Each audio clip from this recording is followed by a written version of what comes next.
Bab ke-97. Erin melihat sebuah pesan muncul di layar laptopnya.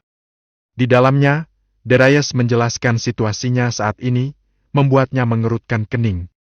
Dia menatap Bridget, memperingatkan. Tuan Reed mungkin dalam masalah.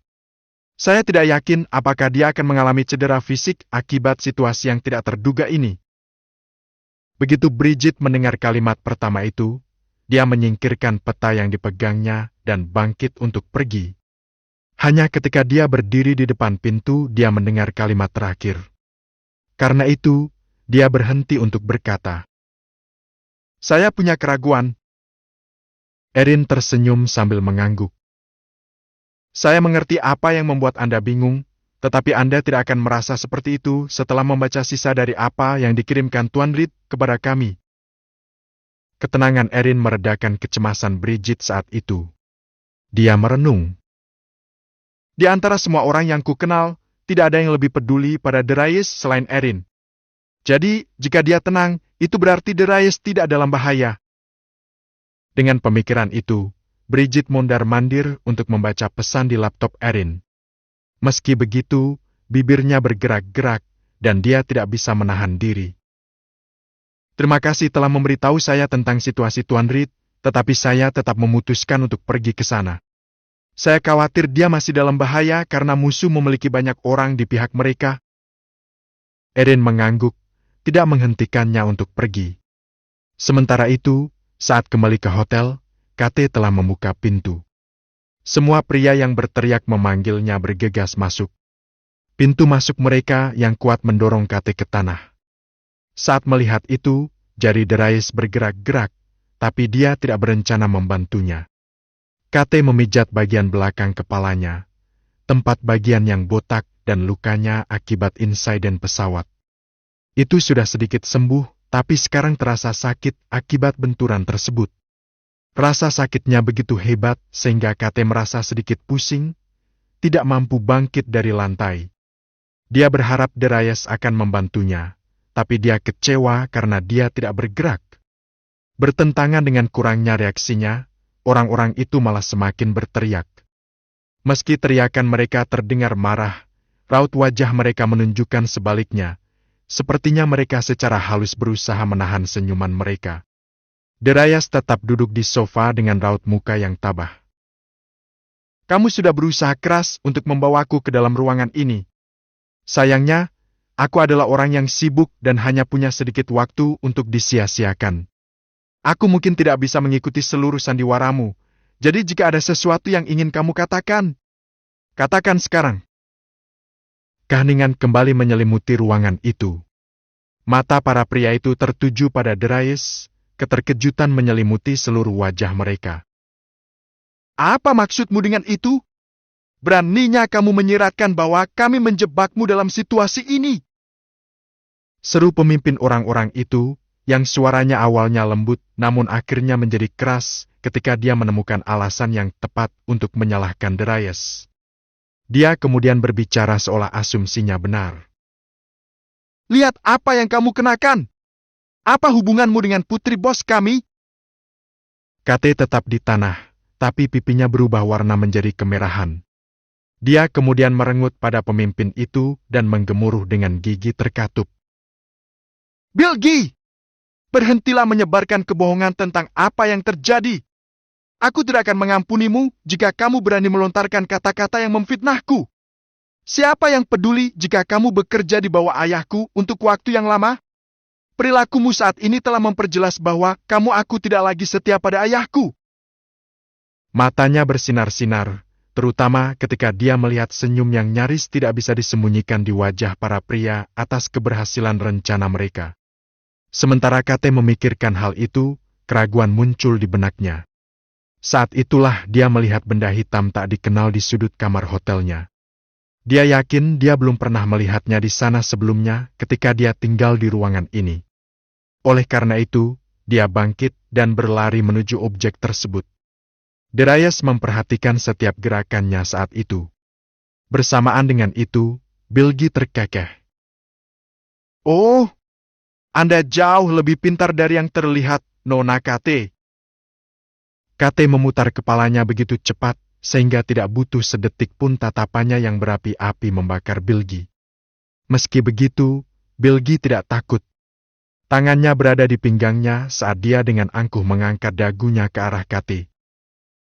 Ayahmu adalah ketua yang hebat, tapi akhir-akhir ini dia tidak lagi berhubungan dengan semua orang.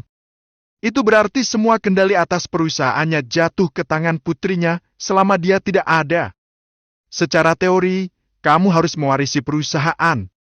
Namun, bermain dengan laki-laki, ini kemungkinan besar akan menyebabkan kerusakan yang tak terbayangkan pada reputasi perusahaan. Jadi kamu tidak dapat memiliki perusahaan itu sekarang. Kate tidak berhenti ketika mantannya sedang berbicara. Ketika dia mengakhiri perkataannya, dia sudah mengambil kamera hitam dan memelototinya.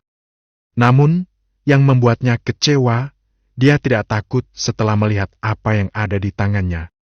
Hal itu menyebabkan dia panik. Dengan tangan gemetar, dia berkata, Aku punya kamera pengintai sekarang. Kamu!" Tawa menggelegar datang dari Bilgi sebelum Kate menyelesaikan kata-katanya.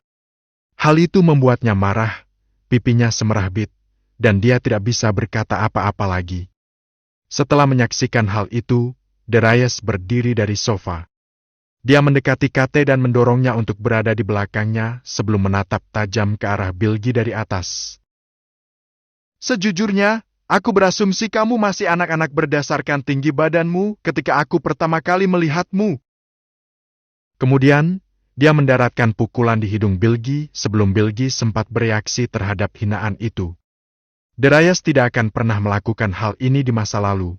Tetapi keadaannya berbeda sekarang. Dia adalah orang yang memiliki kekayaan yang tak terukur. Oleh karena itu, dia menolak untuk menahan amarahnya lagi, mengetahui bahwa tidak ada hal baik yang akan dihasilkannya jika dia menoleransi orang lain. Mulut Kate membulat membentuk huruf O besar, sementara matanya menatap tajam ke arah Darius. Dia tidak pernah membayangkan bahwa dia akan menyerang orang lain untuk membela dirinya.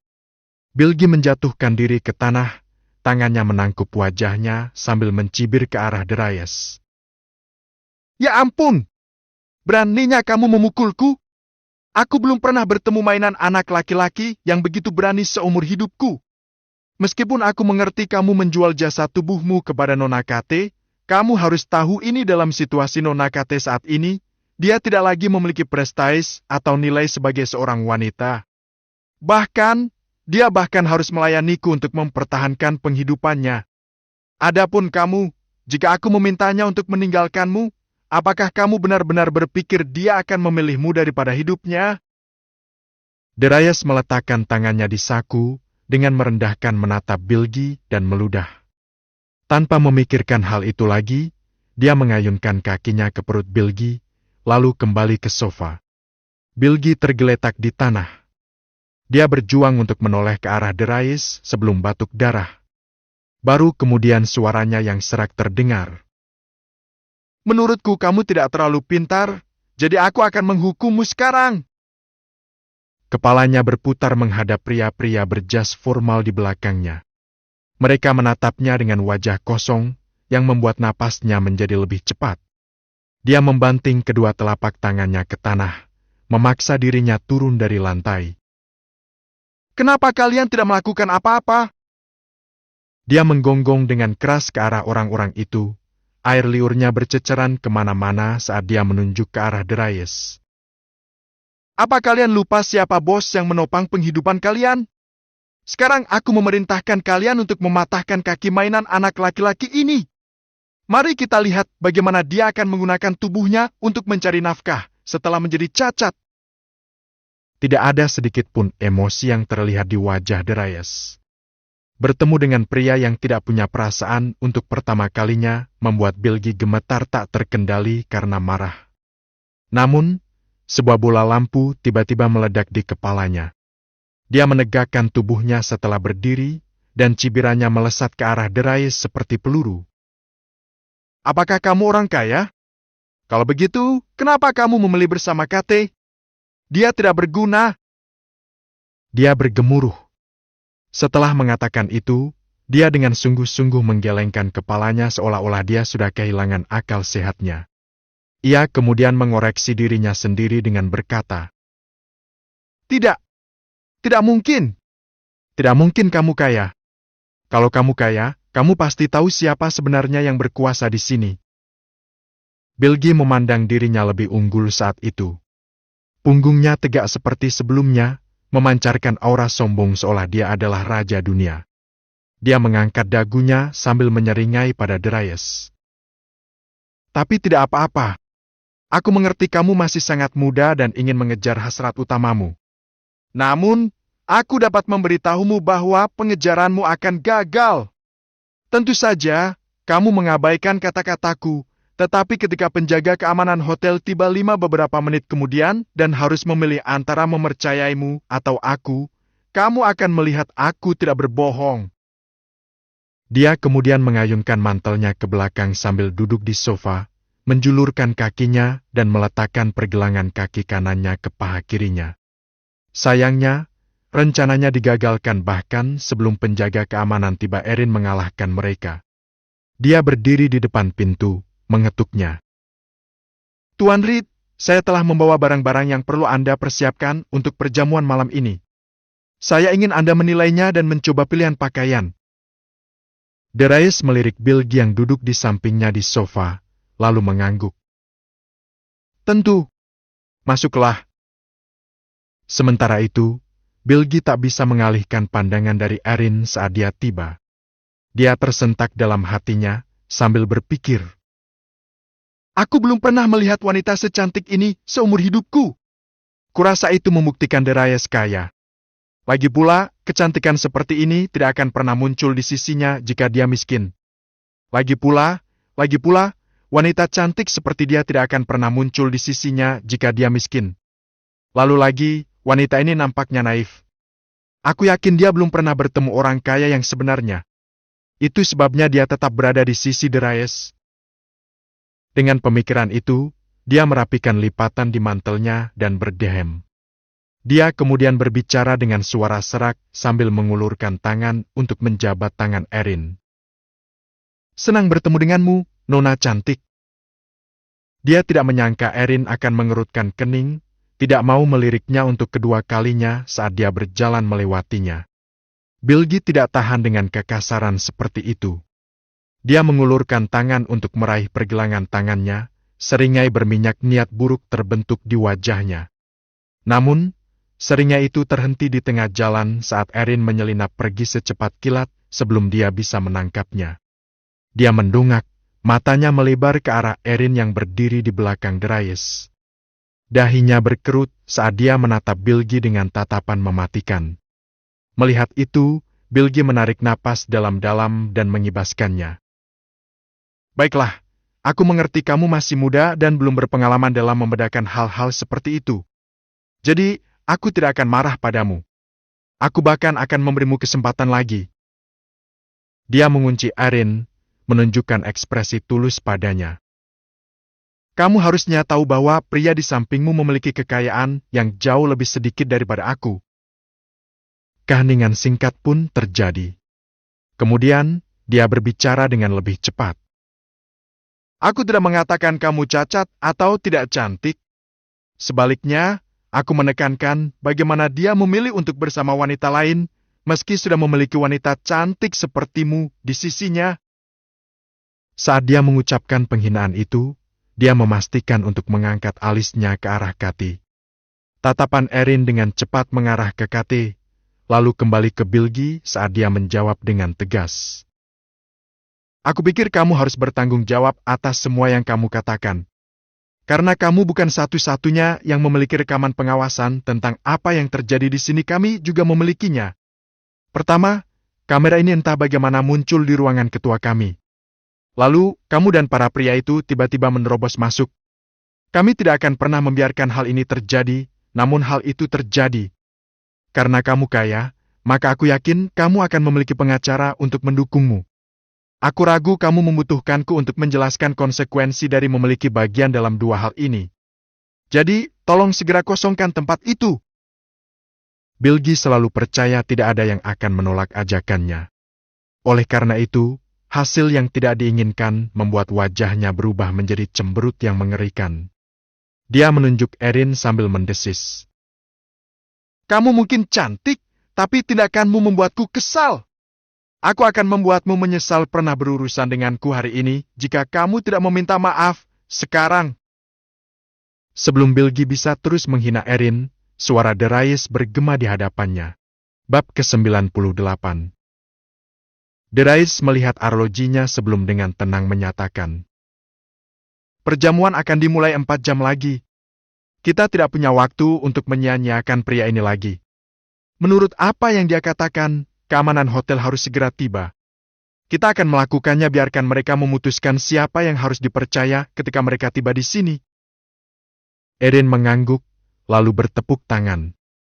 Staf yang menunggu di luar kamar hotel sambil memegang nampan segera memasuki kamar.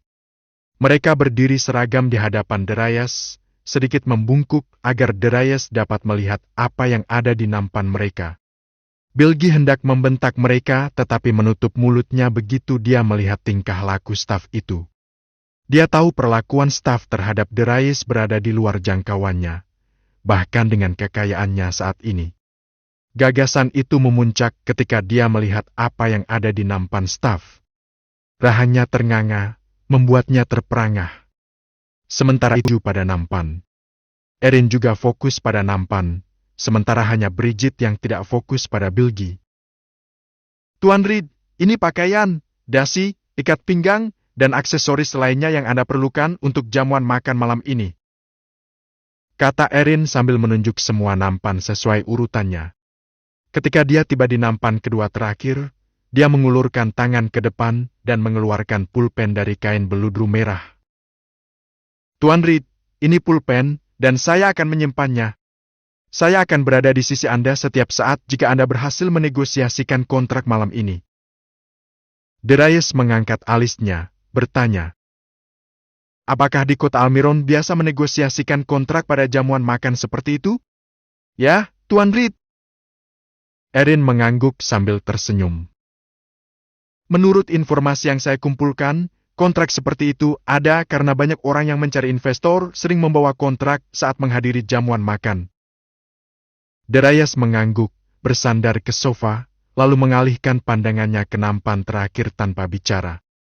Hanya dengan sekali melihat wajahnya, Erin tahu dia harus memperkenalkan item terakhir.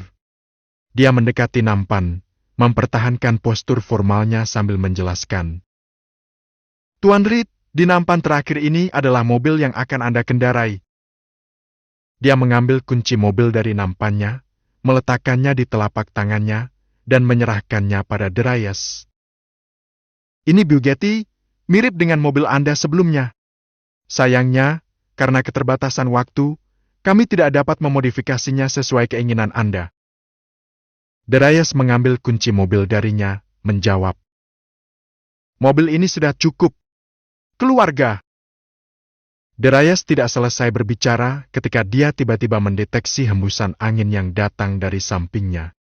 Akibatnya, lengan Darius terangkat ke depan untuk meraih Erin dan menuntunnya ke belakang. Darius kemudian menarik lengan Erin dan meletakkannya di atas kakinya, menjepit kunci mobil di antara telapak tangan dan lututnya. Tempat dia mengayunkan lengan Erin adalah tempat orang itu jatuh ke tanah. Selanjutnya Darius meletakkan kakinya tepat di atas dada orang tersebut.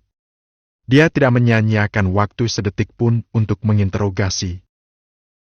Bilgi, aku ingin tahu apa yang sedang kamu coba lakukan sekarang. Mata Bilgi melebar, tapi dia tidak bisa menoleh untuk menatap Darius yang menginjak bahunya. Yang bisa dia lakukan hanyalah tetap tidak bergerak di tanah. Keadaan sulit itu meninggalkan rasa pahit di mulutnya, jadi dia bergemuruh. Darius, kamu pasti sudah gila. Jika kamu terus bertindak seperti ini, aku berjanji kamu harus membayar mahal ketika penjaga keamanan tiba di sini Arg. Tangisan kesakitannya bergema di setiap sudut hotel saat itu. Di sisi lain, Darius tetap tenang saat dia mengerahkan lebih banyak tenaga melalui kakinya. Baru setelah tangisan Bilgi berakhir, barulah Darius angkat bicara. Kalau aku jadi kamu, Aku tidak akan melontarkan ancaman seperti itu karena bisa membuatmu mendapat masalah besar. Tidak mungkin. Orang sepertimu tidak akan pernah kaya. Aku tidak akan percaya. Serahkan kunci mobil itu sekarang. Aku akan memastikan apakah itu palsu. Bilgi menggeram, lengannya meronta-ronta. Meskipun suaranya keras, tidak ada seorang pun di ruangan itu yang menanggapinya. Rasanya seperti selamanya berlalu sebelum tawa Darius bergemuruh di dalam ruangan. Segera setelah itu, terdengar bunyi gedebuk keras, menyentak Bilgi. Dia mendongak dan melihat Darius menggantungkan kunci mobil di hadapannya. Jarak antara dia dan kuncinya kurang dari 1 inci, cukup untuk memastikan dia tidak akan pernah bisa meraihnya. Meski begitu, Bilgi dapat melihat dan mengetahui bahwa kunci tersebut adalah kunci baru dan asli yang dikeluarkan oleh Dugeti. Seluruh energi terkuras dari tubuhnya, menyebabkan dia lemas dan pucat. Dia tidak bisa menerimanya. Gambaran Darius memenuhi pikirannya, dan dia mulai gemetar. Hal itu menggugah rasa ingin tahu Darius, maka ia bertanya. Sepertinya kamu mulai takut. Kenapa begitu? Apa sih yang bisa membuatmu setakut ini? Apa itu kekayaanku? Bilgi tidak bisa lagi mengucapkan satu kalimat lengkap saat itu. Dede Darius Reed, kamu pemilik konsorsium Reed? Bilgi akhirnya berkeinginan untuk mengatakannya. Menjelang akhir, suaranya terdengar seperti paku di papan tulis. Hal itu membuat telinga Darius sakit. Dia menghela nafas dalam-dalam, kemarahan merembes dari setiap pori-porinya. Meski begitu, suaranya tetap netral saat dia menjawab. Aku terkejut kamu berhasil mengetahuinya. Tapi sayangnya, sudah terlambat. Di tanah, pikiran Bilgi berputar-putar karena wahyu yang tiba-tiba itu. Dia tahu keluarga Reed melindungi kerabat mereka dan memiliki sifat pemarah. Jadi dia tidak yakin apakah dia bisa meninggalkan hotel hidup-hidup sekarang karena dia telah menyinggung anggota keluarga Reed. Namun, menilai dari reaksi Darius saat ini, Bilgi merasa kemungkinan dia bisa tetap hidup sangat kecil. Karena itu, dia berpikir, saya harus tenang dan memikirkan sesuatu. Saat itulah dia melihat sepatu Kate bergerak melintasi ruangan. Mata Bilgi mengeras karena percaya diri. Darius Reed, kamu mungkin memiliki kekayaan yang tak terukur, tapi ini adalah kota Almiron. Di sini, kekayaan keluarga Reed tidak akan pernah bisa dibandingkan dengan kekayaan keluarga Jelat. Darius mengerutkan kening, tidak mengucapkan sepatah kata pun karena ia merasa tidak perlu membenarkan atau menyangkal pernyataan Bilgi. Lama berlalu, namun Bilgi tidak pernah mendapat jawaban.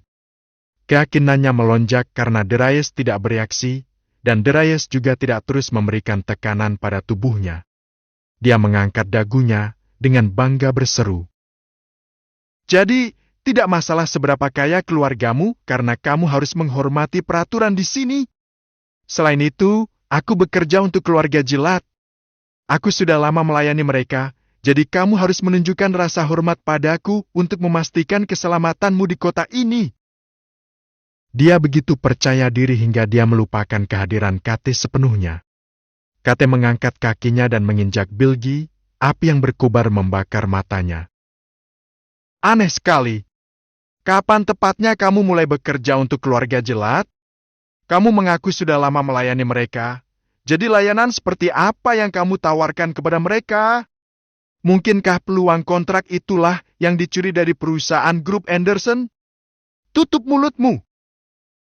Masih tergeletak di tanah, Bilgi menghantamkan tinjunya ke lantai sebelum menunjuk ke arah Kate. Kamu tidak mempunyai wewenang untuk berbicara di sini karena ayahmu tidak diketahui keberadaannya, dan dia tidak mampu mengelola perusahaan. Sekarang, aku satu-satunya orang yang dapat kamu hubungi yang mengetahui perusahaan itu seperti punggung tanganku. Jika aku jadi kamu, aku akan tetap diam atau membantu diriku sendiri. Lakukan itu demi perusahaan ayahmu atau bahkan menjamin stabilitas masa depanmu. Rona merah mematikan merembes ke pipi Kate. Dia menggeram dengan gigi terkatup. Aku belum pernah bertemu orang yang tidak tahu malu sepertimu. Pertama, Kamu dan aku tahu bahwa ini adalah perusahaan ayahku. Kedua, ayahku belum meninggal, dia hanya hilang. Mungkin dia sedang berlibur di suatu tempat tanpa sinyal apapun, atau mungkin dia kehilangan ponsel dan dompetnya tetapi sedang dalam perjalanan pulang. Ayahku akan kembali. Ketidakhadirannya tidak permanen seperti yang kamu maksudkan. Oleh karena itu, tidak perlu khawatir tentang siapa yang mewarisi perusahaan. Terkejut dengan kemarahan yang semakin besar dalam dirinya, dia mengoceh namun memastikan untuk mengucapkannya dengan jelas. Dia melanjutkan. Lagi pula, kamu tidak akan pernah mendapatkan apa yang kamu inginkan jika semuanya seperti yang kamu katakan. Sebagai anak tunggal ayahku, akulah pewaris yang akan mewarisi perusahaannya. Awalnya Bilgi sangat marah, namun saat mendengar kata-kata itu dari Kate, dia mulai tertawa terbahak-bahak seolah sedang mendengarkan lelucon. Telapak tangannya membentur tanah untuk mengekspresikan rasa geli yang dia rasakan. Dia tertawa untuk apa yang terasa seperti selamanya. Hal itu mengejutkan Kate, yang secara naluriah tersentak ke belakang. Alisnya berkerut saat kerutan terbentuk di dahinya. Meski begitu, pandangannya tetap tertuju pada Bilgi. Tidak dapat menahan tawanya lebih lama lagi, Kate berlutut untuk menjambak rambutnya sambil menggemuruh. Apa yang kamu tertawakan?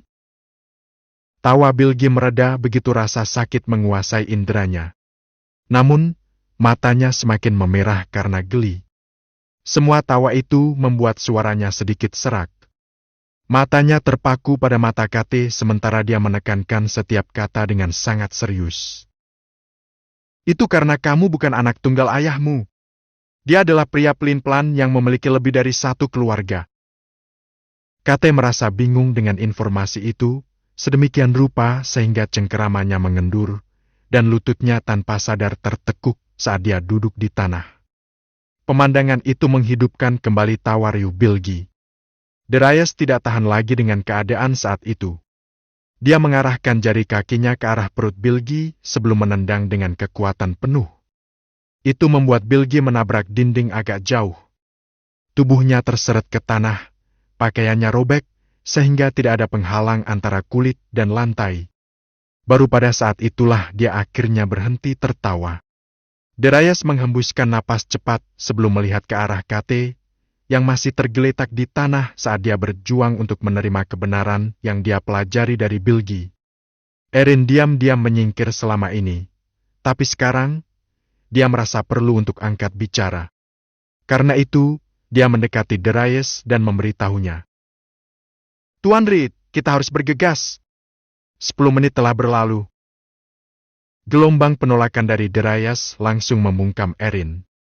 Dia kemudian dengan patuh kembali berdiri di sisinya tanpa mengucapkan sepatah kata pun. Setelah itu, Darius menatap Kate, menyatakan. Bilgi mengatakan yang sebenarnya, tapi karena itulah kamu sekarang punya kesempatan. Keterkejutan muncul di mata Kate yang melebar saat dia menatap Darius. Apakah yang kamu katakan sekarang adalah apa yang menurutku sedang kamu maksudkan? Perkataanku bisa berarti apa saja asalkan sesuai dengan keinginan hatimu. Jawab Darius sambil mengangkat bahu. Pada saat itu, mata Kate dipenuhi ketakutan. Tetapi aku tidak pernah berpikir untuk mengelola perusahaan. Dulu aku berpikir aku akan mempekerjakan seorang manajer bisnis yang profesional dan cocok untuk menjaga segala sesuatunya jika perusahaan membutuhkan. Namun, hal itu tidak akan terjadi sekarang jika ayahku memiliki anak lain. Aku harus muncul di perusahaan dan mendapatkan rasa hormat dari semua orang. Dahinya berkerut secara signifikan karena tekad. Kamu masih bisa menyewa seorang manajer untuk membantumu. Kata Darius sambil menggelengkan kepalanya ke arahnya. Dia kemudian bersandar di sofa, kata-katanya lebih memikat dari sebelumnya. Meski ayahmu saat ini ditahan, aku bisa mengontrol kapan dia akan dibebaskan. Selain itu, aku pasti akan menawarkan bantuanku padamu, bukan pada saudaramu yang lain. Mata Kate melebar dan berkilau. Dia melongo ke arahnya, bibirnya gemetar karena rasa terima kasih. Tetap saja, kekhawatiran dan keraguan dalam tatapannya semakin besar. Aku sangat berterima kasih kamu menawarkan untuk melakukan itu, tetapi aku merasa lebih gugup karena aku tidak tahu mengapa kamu mau membantuku. Bab ke-99. Kamu sudah membenciku sejak pertama kita bertemu. Ditambah lagi, aku telah melakukan banyak hal jahat padamu. Aku bahkan tidak pernah menawarkan bantuan padamu. Suara Kate menjadi lebih lembut. Saat itu, dia bahkan tidak berani menatap matanya. Melihat betapa gugupnya dia, Darius tersenyum dan dengan tenang menyatakan, "Itu tidak benar. Kamu memang membantuku. Kamu hanya tidak menyadarinya, itu sudah membuktikan bahwa kamu adalah orang yang baik hati. Tindakanmu tidak seburuk itu. Ditambah lagi, kamu sudah meminta maaf dan menebusnya. Kamu telah melakukan banyak hal sehingga pantas mendapatkan bantuanku." Kate tidak pernah membayangkan dia akan menerima perilaku seperti itu dari Darius. Namun, dia tidak bisa menahan diri untuk tidak tersipu ketika dia mengingat kapan terakhir kali dia menunjukkan kebaikan padanya. Kate ingin segalanya berjalan sesuai keinginannya, tetapi tidak berani menyuarakannya. Napasnya bertambah cepat saat dia berdiri dan menatap Darius dengan tegas. "Itu benar. Aku sangat membutuhkan bantuanmu, Darius Reed." Darius mengangguk sambil tersenyum. Dia hendak menanyakan pendapat Kate ketika terdengar suara terengah-engah samar dari pintu. Perhatian mereka segera tertuju ke tanah dekat pintu, tempat Bilgi menggeliat. Darius memasukkan tangannya kembali ke sakunya sebelum mendekati sisi Bilgi. Dia kemudian menundukkan kepalanya tanpa membungkuk, meninggalkan perbedaan ketinggian setidaknya 6 kaki di antara mereka. Di lantai, Bilgi hanya bisa menatap Darius, jantungnya berdebar kencang karena ketakutan. Sebaliknya, Darius tidak terlalu mempermasalahkan hal tersebut namun malah berbicara dengan tenang.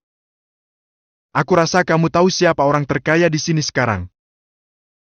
Hal itu membuat Bilgi sangat gemetar hingga tanah pun tampak bergetar.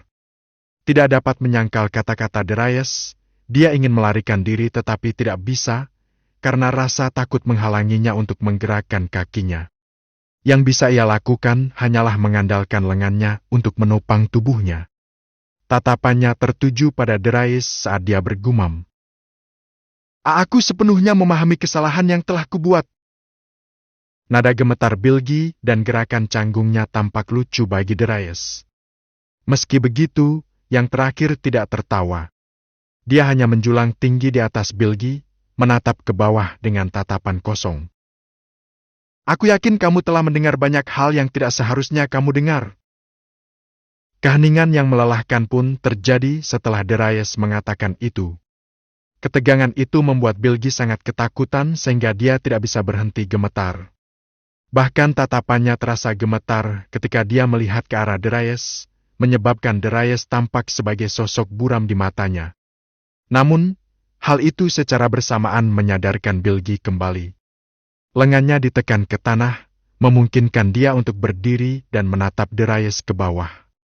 Dia telah mengalami beberapa kali perubahan suasana hati yang ekstrim dalam waktu singkat, sehingga Darius tidak lagi terkejut jika hal itu terjadi lagi. Itu sebabnya Darius memasang ekspresi tabah sambil menatap Bilgi. Di sisi lain, ini pertama kalinya Bilgi melihat Darius bereaksi seperti itu. Itu langsung mengurangi ledakan keberanian yang tiba-tiba dari sang pembuat. Tetap saja, dia mengerahkan tekad apapun yang tersisa untuk mengancam Darius. Dia menirukan tindakan Darius, memasukkan kedua tangannya ke dalam saku dan menatap tajam ke arah Darius. "Aku sudah lebih dari sopan padamu dan bahkan menempatkan diriku di posisi rendahan. Namun, kamu menolak memaafkanku, jadi aku memutuskan untuk tidak bersikap baik lagi." Darius mengangkat bahu tanpa berkata apa-apa. Melihat betapa acuh tak acuhnya Bilgi, Bilgi menghembuskan napas panjang sebelum menegaskan kata-katanya berikut ini.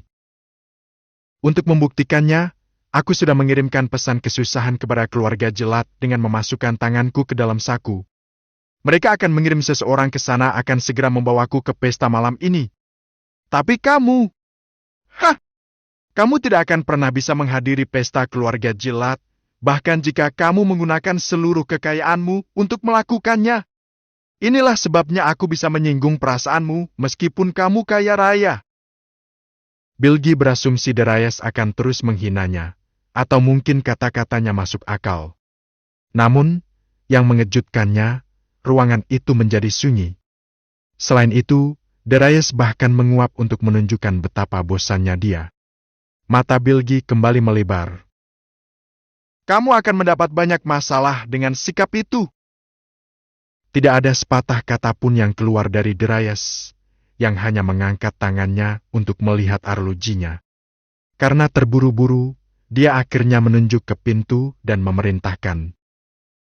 Kamu boleh pergi sekarang. Bilgi tidak melakukan apa yang diperintahkan.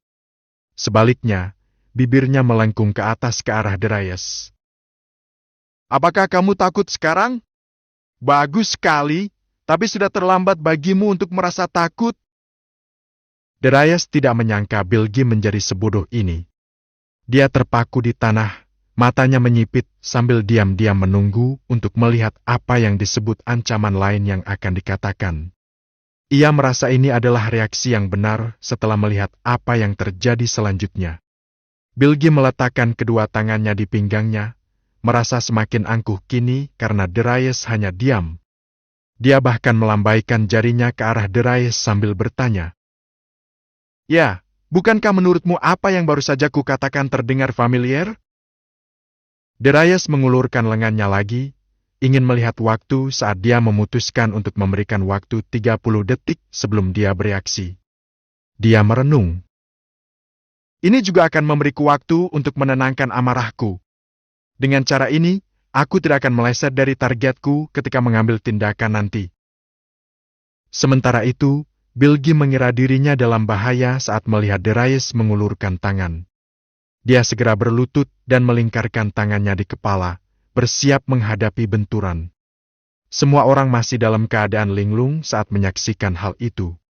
Sebelum mereka sempat bereaksi, bibir Darius terangkat ke atas karena geli, lengannya kembali ke samping.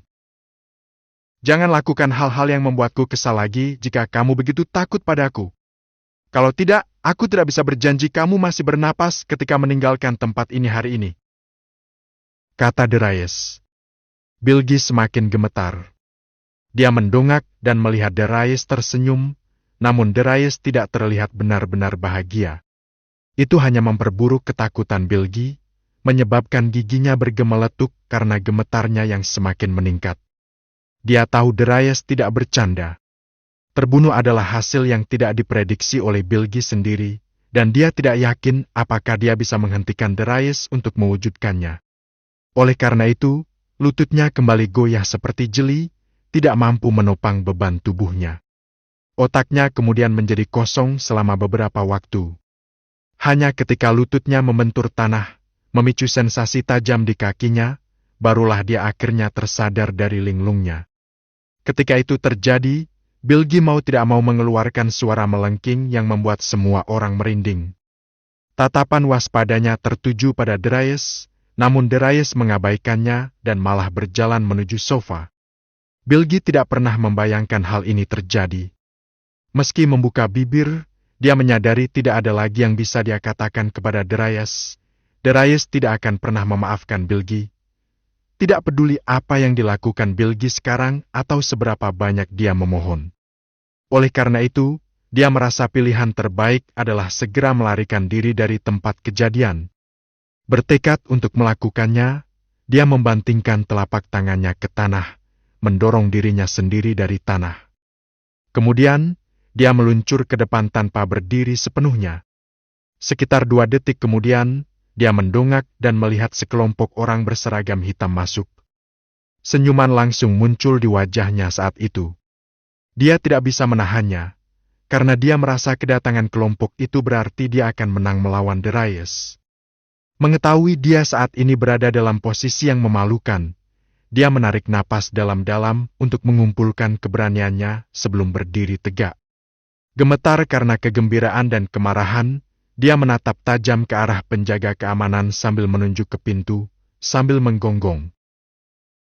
Kalian sampai di sini sangat terlambat. Aku akan melaporkan hal ini kepada atasan kalian dan meminta mereka menghukum kalian. Namun, jangan marah dengan hal itu. Kalian seharusnya bersyukur aku belum terlalu marah dan membuat kalian kehilangan pekerjaan. Air liurnya berceceran di mana-mana saat dia berbicara. Di sisi lain, tim keamanan berhenti, dahi mereka berkerut ke arah Bilgi.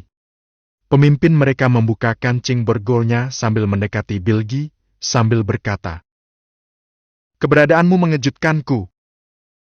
Itu membuat mata Bilgi langsung berbinar. Dia dengan puas meletakkan tangannya di pinggul, berdiri dalam posisi lebar. "Tapi karena kalian secara proaktif mencoba menyelesaikan masalahku, aku bisa berpura-pura keterlambatan kalian tidak pernah terjadi dan memaafkan kalian." Bilgi menunggu sampai pemimpinnya hampir berada di sisinya sebelum tiba-tiba bertepuk tangan, berbalik, dan menyerbu menuju kamar Darius. Sesampainya di sana, dia memukulkan tinjunya ke pintu. "Jangan jadi ayam, Darius! Bukalah sekarang! Dukungan telah datang untuk membantuku, dan mereka akan melakukan hal-hal buruk padamu, seperti caramu memperlakukanku sebelumnya. Itu akan membuatku sangat bahagia." Saat itulah sensasi terbakar muncul di salah satu pipinya. Bilgi kemudian kehilangan kendali atas tubuhnya, dan kepalanya terasa berat saat dia tersandung ke tanah. Dia akhirnya mendarat telentang, berjuang untuk membalikkan badan. Sepertinya dia tidak berdiri sama sekali hari ini. Sebelumnya, suara retakan terdengar saat kepalanya membentur lantai, yang menegaskan keyakinannya bahwa ada sesuatu yang tidak beres. Tetap saja, dia mencoba yang terbaik untuk bergerak dan menghadap ke arah lain. Keraguan mengaburkan pandangannya yang sekarang tertuju pada pemimpin penjaga keamanan. "Kenapa kamu melakukan itu padaku? Bukankah kamu di sini untuk membantuku? Apa kamu tidak tahu aku bekerja untuk keluarga Jelat?" Kata-kata itu keluar dengan cepat seperti pisau yang menusuk, tapi pria itu tidak terlalu menghiraukannya. Sebaliknya, dia dengan angkuh membersihkan tangannya dan menghela nafas. "Aku seharusnya sedang istirahat siang kalau bukan karena kamu. Selain itu, mengapa penting jika kamu bekerja untuk keluarga Jelat? Kamu bukan anggota keluarga mereka. Kamu hanyalah anjing piaraan bagi mereka." Sementara itu, di balik pintu, Darius mengenakan pakaian yang telah disiapkan Erin. Dia keluar dari kamar untuk melihat dirinya di cermin. Darius selalu tampan dan tinggi, dan Erin sangat mengenal tubuhnya, jadi dia sengaja memilih pakaian yang akan menonjolkan fitur terbaiknya. Begitu dia bersenjata lengkap dengan setelan yang bagus, setiap inci tubuhnya bersinar sedemikian rupa sehingga dia bisa menerangi ruang gelap manapun.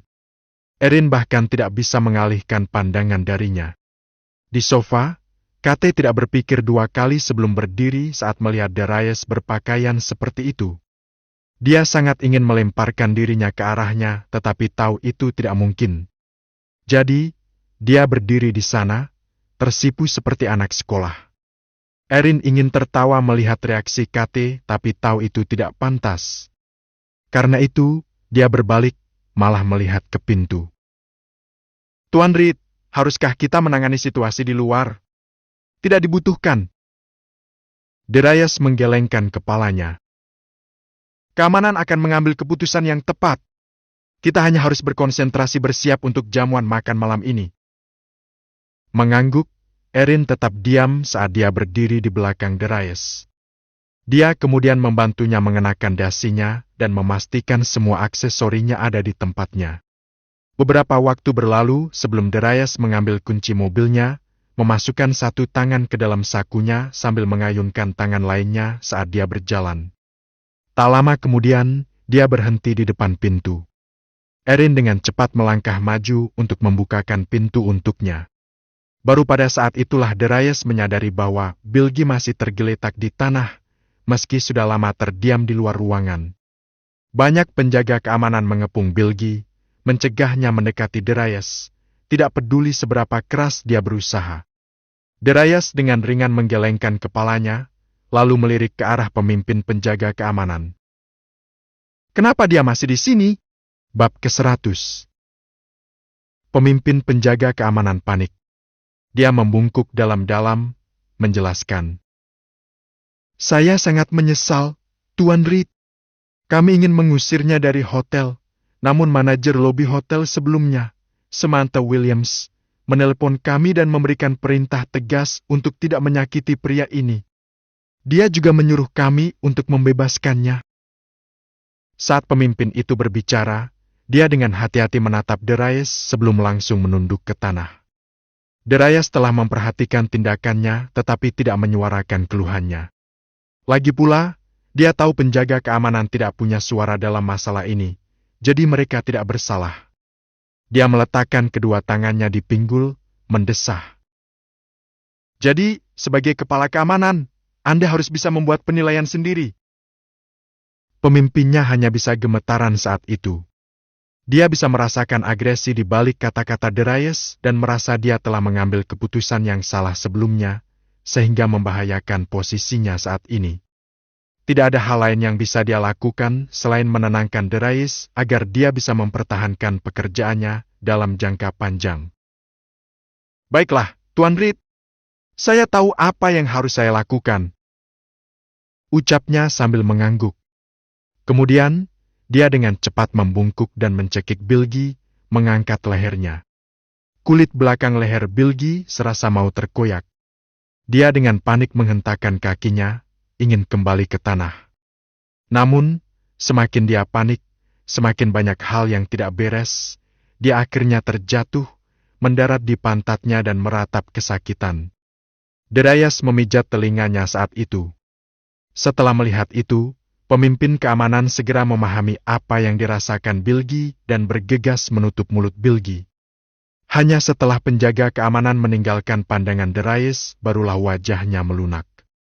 Erin menganggapnya aneh dan memutar kepalanya untuk menghadap Darius. Tuan Reed, saya rasa Anda tidak menyalahkan mereka karena tidak memecatnya. Setelah itu, dia melihat tatapan Darius melewatinya, dan jantungnya berdebar kencang. Dia berpikir, astaga, aku membuat kesalahan serius lagi. Aku seharusnya tidak berasumsi atau mencoba menebak apa yang dipikirkan Darius. Tapi aku tidak bisa menahan diri. Dia menundukkan kepalanya saat adegan itu menjadi sunyi. 1 detik berlalu. Kamu benar. Aku tidak menyalahkan para penjaga itu. Tetap saja, mereka seharusnya tahu apa yang harus dan tidak boleh mereka lakukan. Sedangkan untukmu, tidak perlu terlalu takut setiap kali kamu mengatakan sesuatu yang salah. Kata Darius sebelum dia berjalan maju. Tidak menyangka Erin akan merespons dengan sangat hati-hati, jantung Erin berdebar kencang, dan napasnya menjadi cepat. Dia begitu sibuk dengan kegembiraannya sehingga dia tidak memikirkan apa yang sedang dilakukan Darius sekarang. Hal itu terjadi hingga Darius berhenti sekitar 35 kaki jauhnya. Dia berbalik untuk bertanya, "Mengapa kamu tidak mengejarku?" Baru kemudian Erin keluar dari situ dan mengejarnya. Begitu keduanya meninggalkan koridor hotel, Kate keluar dari kamar Darius dengan tatapan cemburu menyebabkan tubuhnya gemetar saat dia berpikir. Pasti ada yang lebih dari hubungan Darius dan Erin yang disebut sebagai bos dan sekretaris. Aku yakin mereka berkencan. Tidak mungkin. Itu tidak mungkin benar. Dia membeku di sana. Antisipasi muncul di wajahnya saat dia berharap Darius akan menoleh ke arahnya atau menyadari bahwa dia telah tertinggal. Sayangnya, kedua hal tersebut tampaknya tidak akan pernah terjadi. Dia memperhatikan saat Darius dan Erin masuk ke dalam lift. Pintunya akhirnya tertutup. Pada saat itu, Erin mau tidak mau memiringkan kepalanya untuk memeriksa ekspresi Darius. Dia bertanya, "Tuan Reed, mengapa Anda tidak mengajak Kate ikut bersama kita? Menurut saya, meninggalkannya sendirian di kamar hotel Anda bukanlah ide yang bagus." Memang. Darius mengangguk sambil tersenyum. Itu hanya berlangsung sedetik sebelum wajahnya kembali tenang seperti biasanya. Itu bukan ide yang bagus, tapi itu akan menyelamatkan kita dari penghinaan. Lagi pula, manajer lobi hotel saat ini adalah Alicia, namun Kate masih berhasil memasuki kamarku. Aku merasa Alicia berhutang penjelasan pada kita. Tatapan Erin menjadi tertunduk saat dia menahan diri untuk tidak berbicara lagi. Pintu lift terbuka tepat setelah percakapan mereka berakhir. Darius kemudian berjalan ke meja depan, tempat seorang staf wanita baru berdiri. Dia tidak tahu siapa Darius, jadi dia memperlakukannya seperti dia memperlakukan pelanggan lainnya.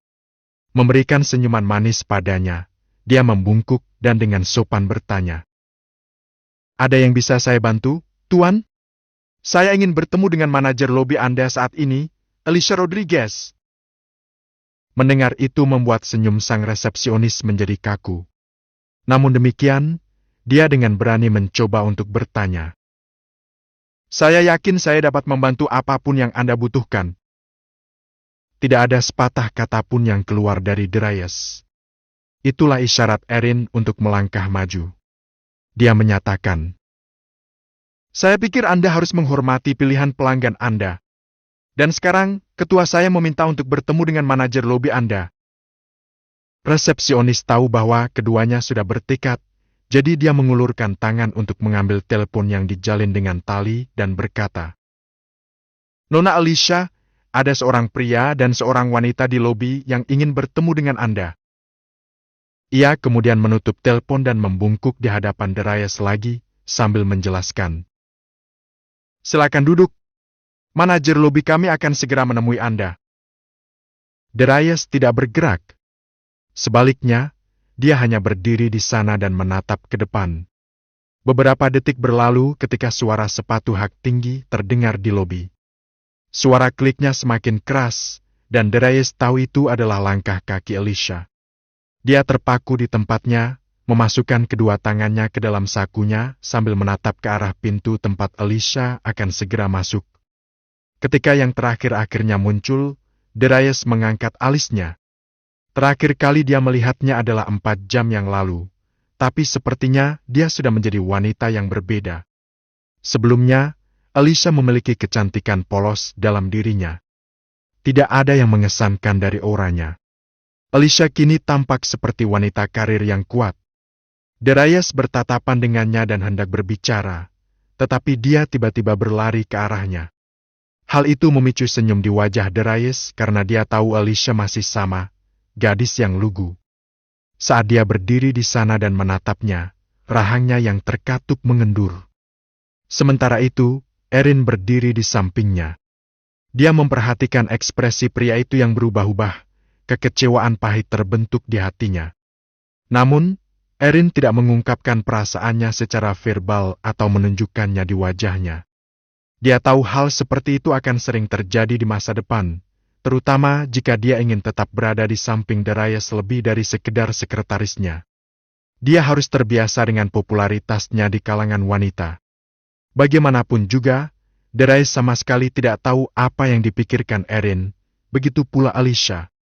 Saat itu, Alicia telah tiba di hadapan Darius dan secara resmi membungkuk untuk menyambutnya dan Erin. Terima kasih, Tuan Reed dan Nona Erin. Saya tidak tahu kehidupan seperti apa yang akan saya jalani sekarang jika bukan karena bantuan Anda. Darius tahu dia tulus dari tatapannya. Meski begitu, dia menghela nafas dalam waktu yang lama sebelum menjawab.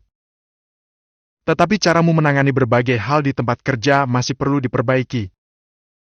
Alicia menjadi pucat pasi saat mendengar itu. Namun, Darius melanjutkan. Karena seorang wanita memasuki kamar hotelku hari ini dengan membawa kunci, dan itu terjadi tanpa ada yang menyadarinya. Tidak ada sedikit pun keaktifan yang terlihat di wajah Alicia. Tatapannya bergetar saat ia berusaha menatap mata Darius. Bahkan suaranya menjadi sekecil cicit ketika dia berkata, Saya minta maaf atas kelalaian saya, Tuan Reed. Saya akan melakukan yang terbaik untuk menyelidiki masalah ini dan segera memberi Anda penjelasan yang tepat. Kemudian, dia membungkuk sedalam mungkin sebelum bangkit dan melaju melintasi lobi, tumitnya meninggalkan jejak bunyi klik yang keras. Erin tidak menyangka reaksi Alicia seperti itu. Terkejut, dia menoleh ke arah Darius, berkata, Dia tampak gugup, Tuan Reed. Ya. kata Darius yang mengangguk. Dia belum pandai menyembunyikan emosinya dan perlu waktu untuk menjadi dewasa. Saat itulah Erin menyadari kesabaran langka dari Darius yang tidak pernah dia tunjukkan padanya. Itu membuat tinjunya mengepal erat. Selain itu, dia menatap Darius dengan emosi yang bertentangan. Dia membuka bibirnya, ingin berbicara tetapi akhirnya memutuskan untuk tidak melakukannya. Namun, Darius adalah seorang seniman bela diri yang sudah sadar. Dia memiliki indera tajam yang dapat mendeteksi emosi orang-orang di sekitarnya. Karenanya, dia tahu apa yang dirasakan Erin. Meski demikian, ia memilih untuk tidak mengutarakan pendapatnya karena merasa Erin sendiri yang perlu mengolah emosi tersebut. Darius kemudian merapikan pakaiannya dan keluar dari hotel. Sesampainya di halaman luar, ia melihat sebuah mobil baru tanpa plat nomor diparkir di depan pintu hotel. Dengan kedua tangan di saku, dia menoleh ke arah Erin. Apakah ini mobil yang aku bawa hari ini? Erin merasakan suasana hati Darius sedang buruk, jadi dia menundukkan kepalanya karena malu. Dia bahkan mengingat betapa lembut dan pengertiannya Darius terhadap Alicia sebelumnya, yang hanya membuatnya merasa semakin sedih. Mengetahui tidak bijaksana mengungkapkan hal seperti itu, Erin hanya mengangguk dan menjelaskan. Ya, Tuan Reed. Saya merasa pelat nomor tidak diperlukan untuk mobil tersebut selama Anda, seseorang yang terkenal, duduk di dalamnya. Juga, karena Almiron Cities pemerintahan masih dalam keadaan baru, mereka belum bisa mengambil keputusan resmi, terutama yang melibatkan perusahaan-perusahaan kaya. Dia pikir Darius akan puas dengan penjelasannya, namun terkejut melihat raut wajahnya semakin mengeras. Aku tidak percaya kamu punya gagasan seperti itu. Bentaknya. Erin belum pernah menerima suasana hati Darius yang lebih bahagia. Namun ini juga pertama kalinya dia merasakan ketidakpuasan seperti itu darinya. Dia berdiri di sana, gemetar, membuka bibirnya tetapi tidak bisa mengucapkan apapun. Ketakutan menyerbu inderanya, membuatnya membeku saat dia berdiri di sana dengan mata terpaku pada Darius. Sementara itu, Darius merasakan emosinya namun tidak bereaksi. Dia hanya berdiri di sana, menatap Kate, sebelum dia berbicara dengan nada serak namun kosong. Aku tahu kamu takut dengan caraku memperlakukanmu. Namun, aku tidak yakin apakah perilakuku terhadapmu sekarang juga membuatmu menyadari kesalahanmu. Erin tetap diam, tidak mampu menunjukkan reaksi sedikit pun. Tidak mendapat tanggapan dari yang pertama, Darius berbalik hanya untuk melihat Erin yang tidak bergerak. Ekspresinya dan cara dia berdiri tetap sama, seolah waktu telah berhenti. Darius tidak berbicara lagi mengenai masalah tersebut. Sebaliknya, dia berjalan menuju mobil, mengulurkan tangan untuk membuka pintu penumpang, lalu masuk. Baru setelah mendengar dia membuka pintu barulah Erin menyadari apa yang perlu dia lakukan. Dia berlari menuju kursi pengemudi, mengulurkan tangan dan menarik napas dalam-dalam sebelum masuk ke dalam mobil. Ketika dia memasang sabuk pengamannya, dia menyadari kunci mobil sudah dimasukkan ke dalam kunci kontak. Dia mengerucutkan bibirnya ke arah Darius sambil memutar kunci. Saya sangat menyesal, Tuan Reed. Ini adalah kesalahan saya.